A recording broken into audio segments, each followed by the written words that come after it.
কাৰ্বি আংলং জিলা বিজেপিৰ সক্ৰিয় সদস্যৰ সন্মিলনৰ সমান্তৰালভাৱে আজিৰ দিনটোত মুখ্যমন্ত্ৰী ডক্টৰ হিমন্ত বিশ্ব শৰ্মাৰ জন্মদিন আৰু কাৰ্বি নৱবৰ্ষ পালন কৰি বনভোজৰো আয়োজন কৰে জিলা বিজেপিয়ে।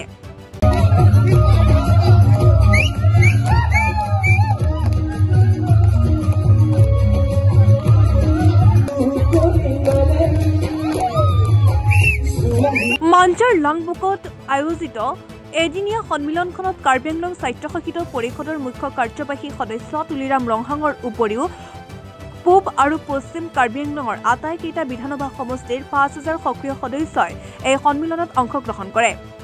দুটা কাৰ্যসূচী আছে সন্মিলন আৰু তাৰ লগতে আকৌ আজি বনভোজ কাৰ্বি নতুন বছৰ সেলিব্ৰেশন। এই দুটা কাৰ্যসূচীৰ লগতে তিনিটা কাৰ্যসূচী আমাৰ ভাৰতৰ জনপ্ৰিয় chief minister doctor Himanta Biswa Sarma জন্মদিন।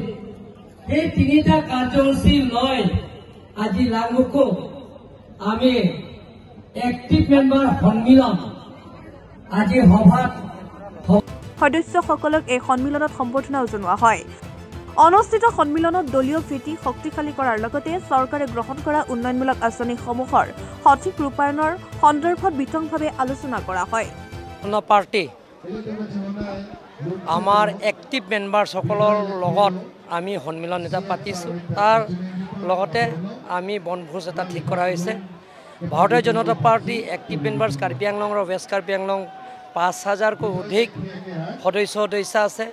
তেওঁলোকক আমি টিম কাৰ্বি আংলং তৰফৰ পৰা তেওঁলোকৰ কাৰণে আমি কাৰ্বি ফুলাম গামোচা আৰু কেলেণ্ডাৰ আৰু লগতে তেওঁলোকক আমি ভাৰতীয় জনতা পাৰ্টি চৰকাৰ অহাৰ পিছত কি আঁচনি গ্ৰহণ কৰিছে ২৬টা সমষ্টিত সেই এচিভমেণ্ট বুকটো ইয়াত আছে।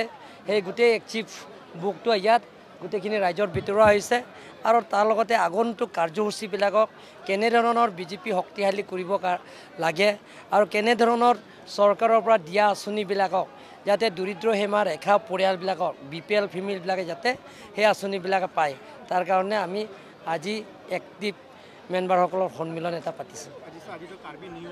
কাৰ্বি নতুন বছৰ আজি।